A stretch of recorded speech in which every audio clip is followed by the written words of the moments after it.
Maxwell, can you give me your best bleh? Blah. No, that was terrible. What do you want? Do you want it less meaty or do you want more meaty? More meaty. Yeah. No, like a scream. Oh, I thought you wanted like me to be disgusted at something. No, like architect's trademark. Architect's trademark. Okay. Yeah. This is not going to go well. I'm going to have the biggest blowout here. It's going to be 15 again.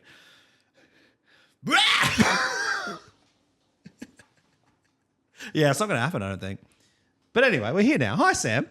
How are you? Woo! I don't... Just go one more, but add a little bit of grunt to it because that was really high pitched. That was a bit more like, that felt like like a Motley Crue. You know what I mean? Like that was 80s metal. Girls. Just go a little bit more like metalcore, a bit more grunty. So the thing is, I've never really tried to give it like a good like scream. So this could, I don't even know what like vocal cords to activate here, you know? It's like, you need to like, sorry. You've got sorry, to like, ladies and gentlemen, sorry. It's from, pretend It's you're guttural. like, you're barking. It's like, but you didn't play it. You just made the noise. Yeah, it's kind of like stopped. This is going downhill fast. Just do it with the blare. That will be good. But that I think the blare doesn't go into it like like what's just, that like the start of fucking Round the Twist? Or maybe just do it like an That's better. Okay, we can start the show now. Hello, Samuel. Oh wow. What a way to start the show. So incredible stuff up top, just for the ladies and gentlemen, and they/thems who are listening. Good inclusivity from you. Mate, that's what I do here. I include. You've also pivoted. We've got a new setup. We do. You've got us more centralized in the room. Yeah, the corner felt a bit weird. Yeah, it did. But look, you've got us trying to look at each other, but you're looking pretty much dead at the camera. So it's good to see the back of your head. Do you want me to rotate slightly? No, that's okay. Hang on, I'll rotate a little bit. Let me just stick the tail round a little bit. Yeah. Ooh. Oh, hello. Ooh. Oh, now we can play footsies. We can play footsies, and you're not wearing shoes again. You got to pay for those got suckers. Got little piggy. And they look like they've been like censored, like with the black socks. I mean, I've had to do a lot of censoring in the back end. End of the socks. Anyway, let's get into something new, shall we? Straight off the bat. Let's not waste any time, Sam. Do you want to go first? Do you want me to go first? How you feeling? You go first. No. I feel like you always go first. So why, if it ain't broken, don't fix it. If it ain't broke, don't fix it, Sam. My first song today is from this week's guest, who you'll hear on Friday. Microwave. No, that was last week. Yours truly. That was many weeks ago. Oh. This is the artist is Selve, Selve. They are out of the Gold Coast. Yep. They have been dropping a couple of songs recently from their upcoming album called Breaking Into Heaven. And this song here that I'm about to play is the second song. It's called Lockie Horror Picture Show. Lockie Horror. Yeah, so Lockie, the lead singer. Clever. Yep, not bad. He was on, I had a chat with him earlier, and he'll be on Friday. You'll be able to hear that chat. And it's interesting because... Did you talk to him? I had a bit of a yarn, mate. Is he on the show? Friday. I didn't get that. Nah, I reckon hang around. and so he is a Jabba Jabba man, and he basically there's this grant money that had them go right in WA, build out those songs in France, and then record in Abbey Road studios in London. And they were the first. It's the first Indigenous-led album to be recorded in Abbey Road. So pretty sick. This is the song Lockie Horror Picture Show from Selve. Actually, it helps if I get the time code right. Oh, you've bloody... All of that time yapping, none of that time tapping the right buttons. Well, I looked into the mirror. I was sat backstage like a cracked actor. It's a little bit of in excess energy. A little bit in excess, a little bit like Talking Heads, David Byrne, art rock kind of thing as well. Yeah. And the other thing that's interesting, so the first song that was, the first song that was off the album was called Breaking Into Heaven. It's the title track. And it sounds nothing like that. It's like super punky, really high energy. And they're coming with all these different sort of sounds on this one album. It's very cool. I like it. Good start, Maxwell. Thanks, mate. I'm going to go completely away from that sound altogether and Mix bring in it some the fuck up, Sam. emo pop punk shit that I usually do. Really make sure I hit my niche. So We've got quotas to hit here. we do have quotas to hit. I'm bringing some Jutes. Jutes. Jutes, J-U-T-E-S. Oh, yes. You have brought Jutes to the show before. Yeah, so he is a very talented vocalist, very big in, I guess, like the anthemic emo world. Famously recently married Demi Lovato. Oh. Yeah, so quite a musical couple. You know, I don't know any Demi Lovato songs at the top of my head. Ooh. Camp Rock. So this song is called Limerence, I think. Okay. Lime, Like limerick, but ants. Yeah, Lime Rents. Limerence. Fucking, I don't know. But this song has a massive chorus. It's just a good time if you're into all things emo. And you know I am. I know you are. Sweepy hair. It's not a phase. Phase more. Could say come.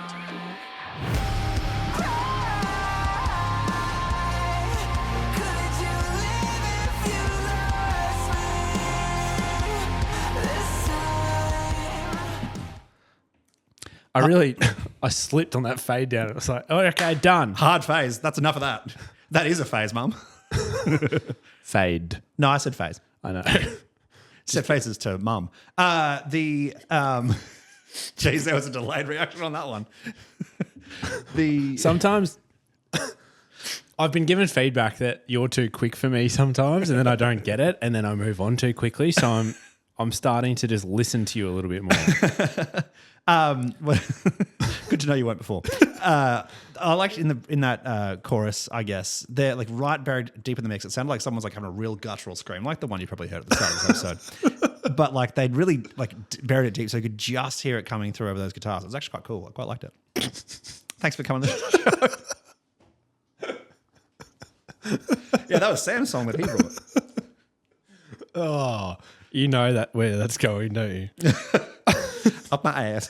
So, you know what they say, Sam? Jutes get the roots or whatever. Sam, my next song is from a WA artist called Rin Rin. R-I-N-R-I-N. And the song is called Gunmetal Black. Now, Rin Rin describes themselves as punk, electronic, and a bit of a blend of a few different things. This song definitely starts out more on the electronic side. It's a bit more like pop, electronic, glitchy kind of sound. Crazy, I know. But then it doesn't take long for it to change up pretty substantially. So I'm going to give you two little samples of this one. Two little tidbits. Two little tidbits, Sam. Two little morsels. It's a tidbit. Tidbits. Fuck. Are you saying titbits? Titbits. Nah, yeah. tid. Tid. Tidbits. Has it always been tidbits? Always been tidbits. Wow. Since the dawn of tid time. Yeah, nice. Nah, don't worry about it. Okay. Anyway, back to this. Gunmetal Black by Rin Rin, Sam. Felt myself decay, drove me to obey. Be a shield that can be broken. All your foes Bit Bring Me the Horizon, bit Set Phases to Mum. Bit Set Phases to Mum and kind of like launches into that kind of, what's the word? Like new metal kind of sound. Very I new guess. metal-y. Listen to this at the back end though. This is about 2 minutes into the track. And I'll tell you what, this hits like a fucking ton of bricks, Sam. Okay.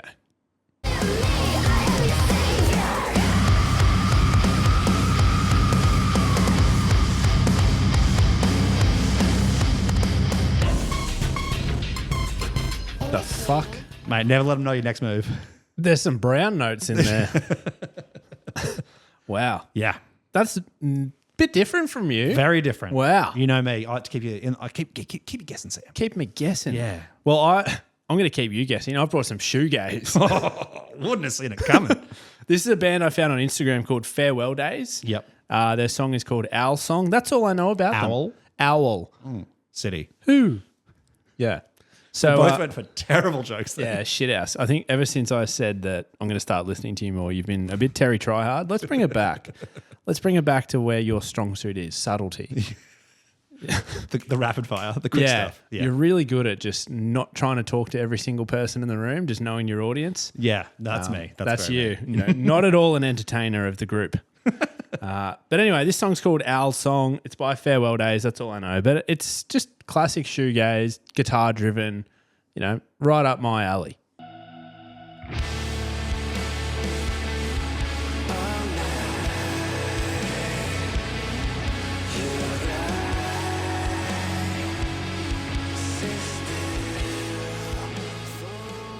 I really wish I smoked weed because I feel like this genre is designed for me and that. Yeah, I mean, yes, but I also feel like this is a genre. I think you know why I think you might like this. Sorry, I've gone the You've gone the political point. pencil grip, Sam. You know why why I think this genre works for you. No, but you're going to tell me anyway. No, that's exactly right, Sam. On a podcast, and what the reason that reason is, Sam, is that I think that it's a just for listeners who aren't watching. I've popped the arm up on the microphone stand. I'm going the real folksy discussion. It's the equivalent of the sport teacher putting his leg up on a stool while he's talking to you. Yep. Well, I've done that. Sam, the reason I think you like this music, Tell me. is because I think that it's music you don't have to dance to when you see live. Yeah. You can kind of just sort of sway a little bit, Stand in the a little back. bit of a head nod Yeah. in time. You know, no one's boogieing, no one's shimmying, no one's even throwing down in the pit. Like it's a standing still genre. I'd actually find it really boring seeing that music live. I like a bit of energy. Yeah. Just for my ears, not for my body. It's a bit of a difference. There's a really fine gap. Maybe that's why I like metal, because I can go to the shows. I'm like, oh no, moshing's not for me. It's too violent. And that's really me just deflecting the fact that I don't want to dance. So I get the excuse of, a violent dance, stand at the back. Yep. And that's why I don't go to more pop shows. That's I went to Post Malone. you went to Troy Sivan? Yeah. Well, luckily Troy Sivan, I was, packed in like a bloody sardine can, so I Yeah. didn't get the chance to dance. Had I have, you know me, I can There's bust a always move. the chance to dance, Sam. I can bust a move with the best of them. Oh boy, can you? Yeah. All in the arms. Sorry, audio medium. Yeah, it is. But that's okay.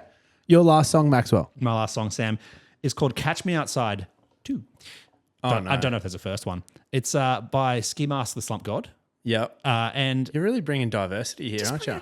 bring something new, Sam. That's the whole point of the segment. That is the whole Mix it point. up.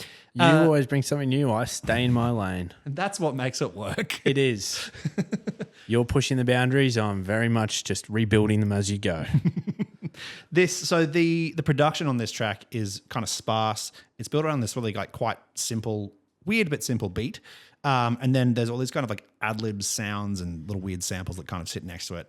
But then Little titbits. little titbits, if I was Sam Muggleton. Yeah, titties. But then the flow in the vocal kind of like brings it all together, like the way that it kind of sits across everything. There's also not really like a chorus or like a refrain or anything like this. It just kind of keeps going across the whole track. Also, go check out the music video for this song. It's really, really fucking weird. But yes, this is Catch Me Outside 2 by Ski Mask the Slump God. Love it. S-ranked hunter, need a nerve to say reduce it. Can't believe my music, it's a dream, but it's lucid. I'm with my dog Jimmy Nooch on the garden. Like a Navy SEAL, the way I talk about water. Waving this stick around, Harry Potter. Leave me in a room with a beat, it's a slaughter. Mr. Bills on me blue, like a bruise. It's like a Fergie beat in the back. A little bit, yeah. Yeah. Yeah. Maybe there's a bit of a Or Fergie like sample.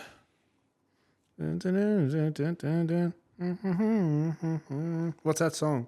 I have no idea. It's a Beyonce song. Maybe it's not. Fuck. Oh, the... Yeah.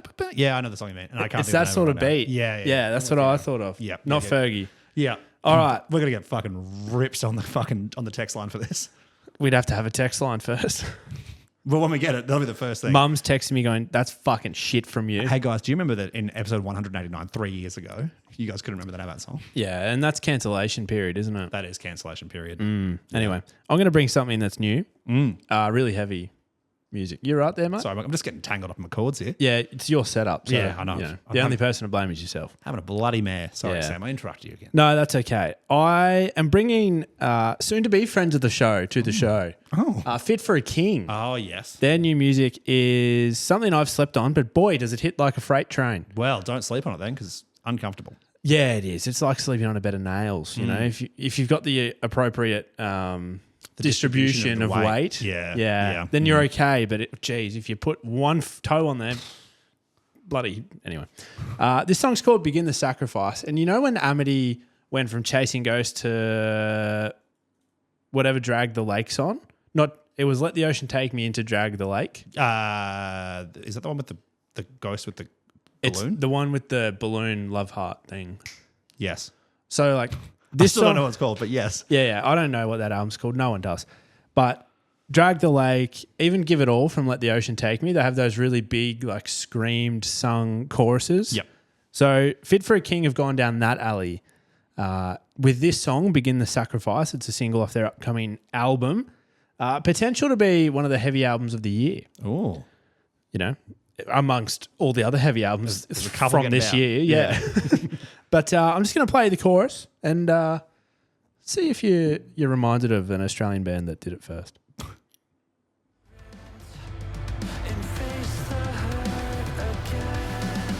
I can feel it tearing at my skin, waiting for the time to take me in. So tell me a secret. It shouldn't surprise us though, because isn't the new clean vocalist from for Amity from Fit for a King? Kingdom of Giants. That's what I said. Yeah, He that's just what, didn't- same country. same king. Kingdom of Giants are from the UK, I think. Yeah, well, same king of Australia, Charles. Yeah, and that's what they say. The US have a king, so, you know. Well, they do now. Oh, political chat here on 78 AM. I don't know how to engage with that. Watch out. Let's not talk about the news. Fuck the news. Fuck your news. So on music news, I wish I was joking. That's actually a good point. Yeah. Sam, one of your favourite festivals. Yeah. Listen Out. Out.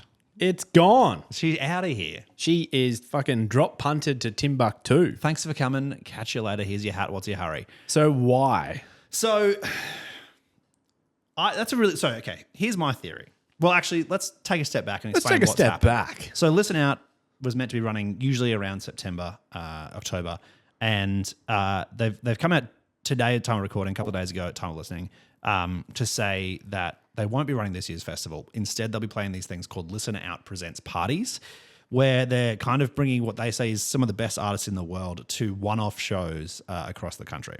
So what that says to me is I think it's a scheduling issue, Yeah. because I think what they've got here is they've chunked up the lineup that they would have for a Listen Out festival, and they've gone, cool, these artists will play Sydney, these artists will play Melbourne, these artists will play Brisbane, blah blah blah, and moved it around because I think that maybe like one or two of the headliners or like the major acts just couldn't commit to the whole Yeah. period. Yep. Maybe I'm reading too much between the lines. I don't know, but that's The how it interest seems was to always me. there. Yeah, I feel like Listen Out was probably the one in there with Laneway, with Good Things that you could always bank on yeah, having an audience for.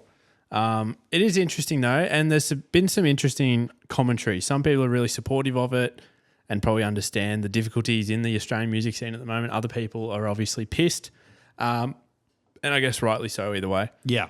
But someone said here, I feel sorry for the next generation of young music lovers. We were so spoiled 10, 15 years ago. It's true. And it's just so sad to see festivals dropping like flies, Yeah. which I think is true because I was thinking the other day, there are just no festivals going on at the moment. It feels like you only get November to March, if you're lucky, to go to festivals. And Yep. apart from that, there's just nothing else going on. It used to be just marquee seasons. There were always, through the seasons, there were always marquee festivals. Like winter, you had Splendor.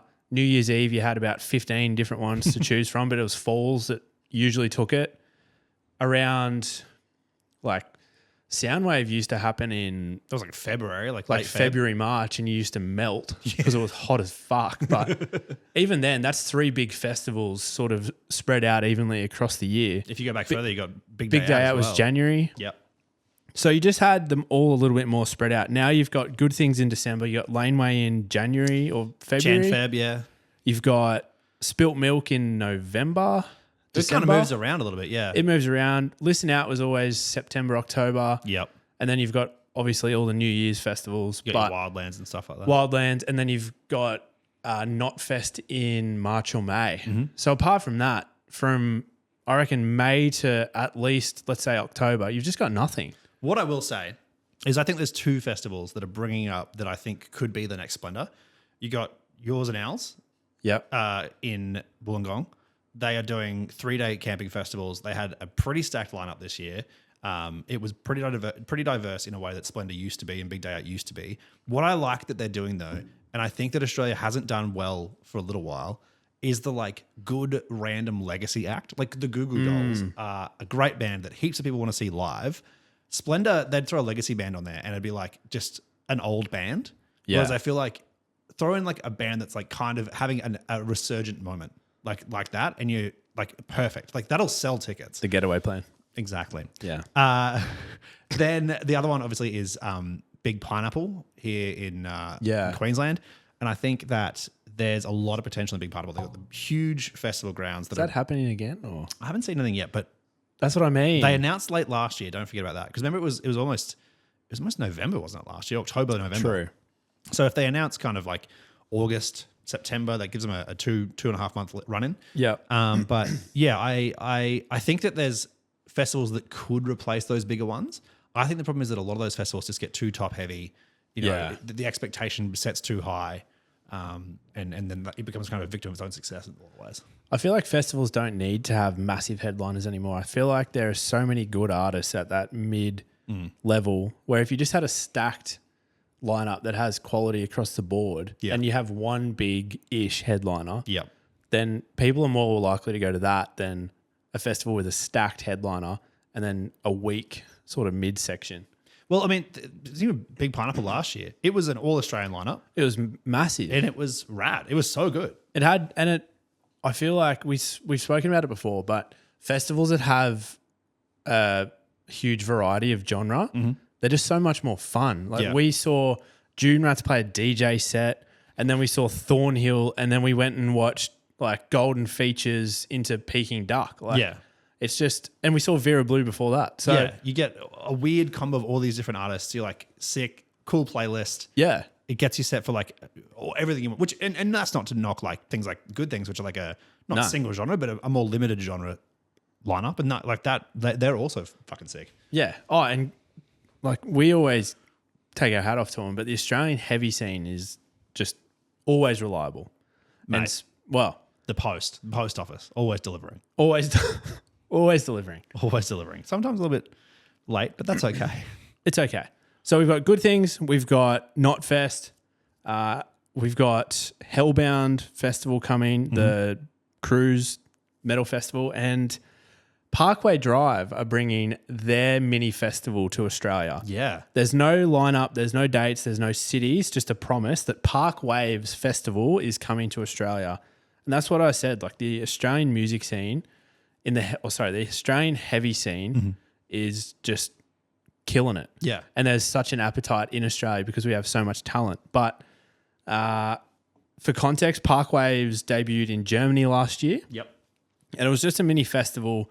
Over in Europe, they do Impericon Fest, and they do all these really sort of boutique mini festivals with just really stacked lineups of great talented bands. And I think that's what Parkwaves is going to be. Okay. So last year, Parkway brought Dying Fetus, don't know, Fit for a King, Era, Thy Art, Alpha Wolf, and then obviously Parkway. Yep. So I think this is going to be a smaller lineup, but it's going to be, I think it's probably going to be the best of Australian artists. Could be. I mean, let's assume that Parkway is going to be on the inaugural lineup of Parkwaves. They'd have to be, wouldn't they? Surely. They'd probably have to come back year after year, but like for the first one, you'd think. It's like Slipknot not playing Knotfest. Yeah, they do like one every like 2 or 3, right? Yeah, Parkway would come back for their own festival, you'd think. And I think like having watched their show last year, that will be an incredible set. Insane. Like that will be a knock your socks off kind of set to see them try to bring that to life in a festival setting.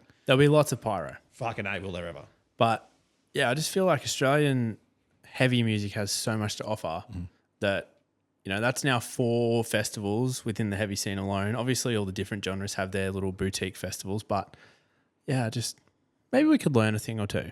Maybe we could. Let's have listen outs people, talk to good things people, and then we'll just, you know, we'll communicate, share contacts, share networks, and then together we can blossom as an Australian music scene. And then Pendulum can play on both. Oh, fuck yeah. Can they come back? Look, I think that they are well due for a maybe a good things. Who knows? I don't know anything, but that would be a sick show. You wouldn't be able to go. You'd be absolutely pitching a tent from 10 kilometres away. Oh, mate, watch out. Watercolour comes on. Watch me sprinting down the grandstand at RNA, just leaping into that crowd. Fucking lift me off. I've got a crowd over to the front. Sam, a couple of other big shows that have been getting around. A couple of, one reunion and one de-union. Yeah. I don't know if that's the right way to phrase that. Yeah. It's sort of a see you later alligator. It is a bit of a see you later. It's Black Sabbath. That one's Black Sabbath. Yeah. They have. Was that the last show, or was that the start of the last tour? I'm not sure. Either way, it's towards the end. It was. I think it was probably their last show. It was going back to Birmingham, where they came from, and like everything that you could possibly want from a Black Sabbath show. It was some of the socials are so sick. So Metallica played, Pantera played, heaps of metal artists played and covered them, but the headline has been Youngblood. Yeah. Because he absolutely killed it was and so surprised everyone. So he played Changes Yep. in a little bit of a super group. Other notable members were Two from Sleep Token on the drums, which was a surprise to many as well. Yep. But Youngblood is seriously underrated. He killed that. I've seen a lot of people compare it to like Live Aid, Freddie Mercury vibes. It was insane. He is incredibly underrated and he just had that aura. I mean, I've always been a bit of a Youngblood fan in the way of like, I feel like for a few years, that's an artist you enjoy quietly. You know what I mean? Either Yeah. you enjoy really loud or you enjoy quietly. Because if you enjoy it loud, the other Youngblood Connotations. fans, Yeah. it's the implication. It's like Sleep Token fans. But so like I quite enjoy a bit of Youngblood, and so and I Yeah. know he's got the pipes, he's got like the attitude as well for it. But seeing that social share, he fucking nailed it. It's insane. Yeah. Like, no matter what you think about him, you watch that video and you're like, I can't say anything negative. You killed it. One of the other great bits was apparently when Ozzy came out on stage, they had the iconic clip of the Beatles on the Ed Sullivan Show singing "Twist and Shout," and the very start when they're all kind of like doing their harmonies, and they've edited in Ozzy in the middle of it on his own microphone, also singing along, and I was like, "Fuck yeah, that kind of was." It's a bit sad though. He's out in a chair and like he's he's not getting well. on. He's not well. Sharon, where's my chair? But did you see the photo? Like, Yeah, it's a little bit like that big celeb photo at the Oscars all those years ago. It's just yeah, every famous musician. just you every think of. motherfucker in the world. Yeah. James Hetfield's in there. The buddy, the rest of them. Brutal. Doesn't matter. And then Oasis. Oh, mate, they're back. How are you going? You a bit excited? Mate, there's a reason the laptop is on the lap today. It's got a bit of airtime, doesn't it? She's on an angle. It's pitching 2 inches higher than usual. Wow, I must be having a good day. I think I've watched a few clips and stuff. I've tried not to watch too much though, because I'm going to go see them in November when they come here, and so I don't want to like ruin the entire set for myself. Yeah. But from what I can see, it's very straightforward. It appears that look, it's their first shows back in 15 years or something like that. When the last one, someone got a tambourine to the skull. So I can imagine they're probably not having heaps of banter. No. But they are raging through a pretty red hot set list by the looks of it. All the songs that you'd want in there are in there. And they look and sound pretty fucking good. They are just like a band that. So I've obviously never seen them, but we always talk about Fontaine's being Irish Oasis. Yep. And Fontaine's, you might not like their music, but live there's just an energy, there's a vibe, and it was so much fun, even if you don't like their music. And Oasis is the original. So Yeah. I think no matter how old they are, it'll always be like a killer live show, or the nostalgia factor will increase your experience by about tenfold. Yep. And I did peep at the set list, which I hate doing, but curiosity will But kill it's this like cat. going to a restaurant and looking at the menu before you go. It's just like, it's fine. But they do close on Champagne Supernova. And I'll tell you what, fucking stick a fork in me, I'll be done when I see that live. Well, anyway, here's Wonderwall. The only time that joke's funny. That's, you know what? I fucking hope they bust that out. Anyway, here's Wonderwall.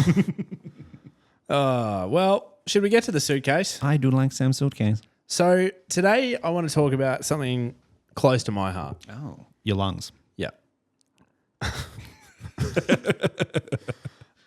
Guitar riffs that make you want to run through a brick wall. Yep. I feel it. I love a bit of guitar. It's what I grew up playing. I am drawn to it when I listen to music. It's probably the first thing I notice. And if I don't like the guitar, I'm not interested in it. A good guitar riff will make me want to run through a brick wall, do whatever the coach says, fucking punch a hole through drywall. So I want to know just the best guitar riffs that you listen to that just get you up and about. Just get you fucking going. Just fucking get the heart rate going. I was going to go elsewhere, but we can't go there. Sam, okay. This one, local boys, Brizzy boys. It's Soho, isn't it? It is Soho. Yeah. And it's dope calypso. And I'll tell you what, it's not necessarily the heaviest song, but I have been in and also seen some fucking hectic pits to this song. I have been struck in the head by an elbow to this song. Because when the start, the start riff kind of like it comes in slowly, but then when everything hits, the amp stacks live, it just feels like your chest gets blown out. Have a little sample, Sam.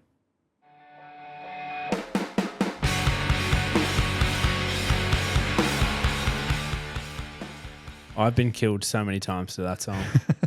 It's just the perfect amount of like, yeah, no, fuck yeah. Yeah. It's good. I've got probably the most iconic Australian guitar riff of all time. Whoa. I'm not even going to give it an intro.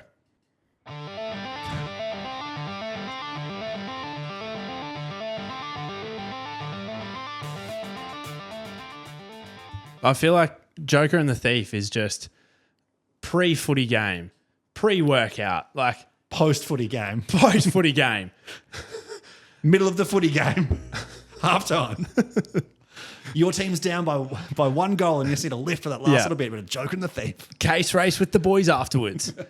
It's just so hard. It's so good. Like, it's just iconic. Can't go past it. I also, so while we're here and while I'm stalling for time, I think that that song is like that riff is heavy, but then at the back end of that song when everything's coming in all at once, Yeah. that shit slaps. That shit slaps. Armo by Bring Me the Horizon, look, didn't get a lot of love. Well, sorry, no, it didn't get a lot of love. It got a lot of hate as well as a lot of love. But I don't mind it. And I'm going to bring Wonderful Life towards the back end of the track when it's all popping. Same as Joker and the Thief. When it's all popping together. Oh, this is she's a fuck. I didn't pause it when I actually fucking got the time code, Sam. Anyway, here we go, Sam. Wonderful Life. Bring Me the Horizon. I got bounce.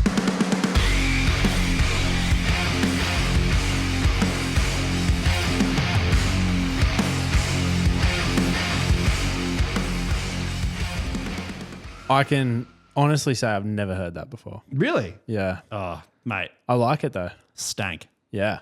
Get sexy in the pit. Get Maxwell, sexy in the pit. Because this riff hits like a freight train and it'll have you shaking your backside with the best of the cowboys and cowgirls. This is Antpile, motherfucker.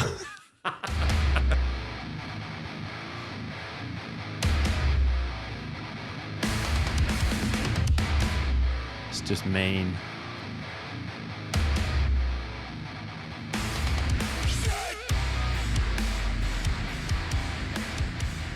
Like, what can go wrong? Well, then they made the sequel.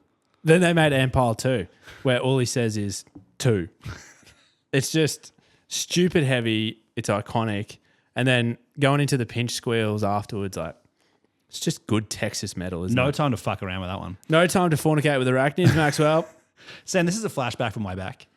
Do you remember Hellions? Yeah. Yeah. Do you remember their song Quality of Life? Oh, banger. Banger, Sam. Hit me. It's got the big chorus and then this syncopated as fuck guitar riff afterwards, and it's so fucking good.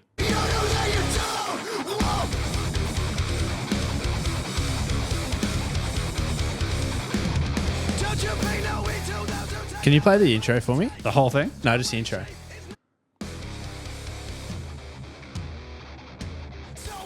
Just two-stepping it. Yeah. Oh, mate. Just fists in the pit. Absolutely fighting off the swarm of bees with that one. I've got one all the way back from 2005. Oh. So this is Anastasis from Parkway Drive. Okay. All right. From Killing with a Smile. And this riff starts slow and then just absolutely launches into the rest of the song. We saw it at their 20-year anniversary and I couldn't stand up.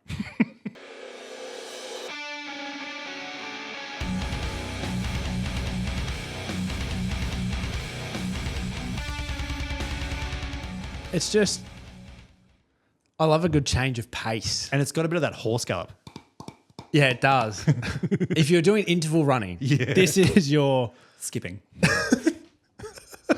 that trend of people like getting the best candid photo where you kind of have to like shuffle forward.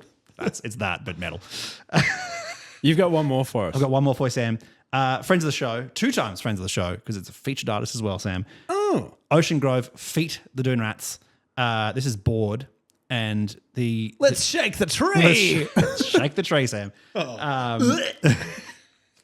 The riff at the back of the post chorus in this is so thick that it almost stops being heavy and it starts just being like enveloping, like it's just everywhere, like it's Enveloping, Sam. And it's just kind of like, again, I wouldn't say it's like a heavy song, but it's just like it's an all encompassing riff. You know what I mean? Let's have a little squeak.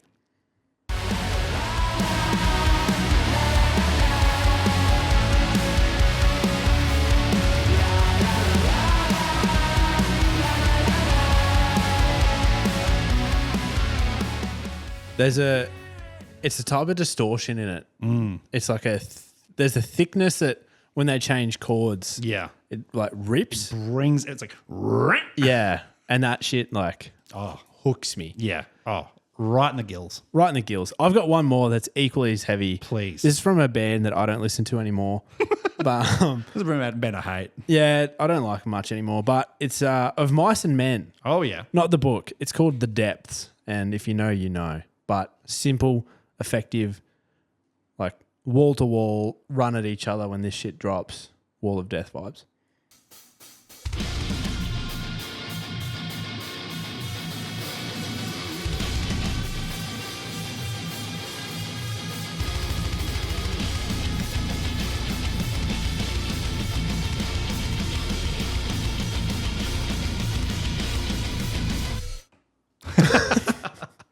Edging. It's Ooh. giving me big Stuka Dive Bomber vibes, Sam. Yeah, it's the lead guitar in the background, just slowly doing the bend up. Yeah. Yeah. Oh, mate, I was having to bend up all through that, Sam. No, get it in your gullet. Get it in your gullet. There you go. Attaboy. Good boy. That's right. 10, 9. Sam, I think that brings us to the end of this week's episode. Well done. Snaps all round.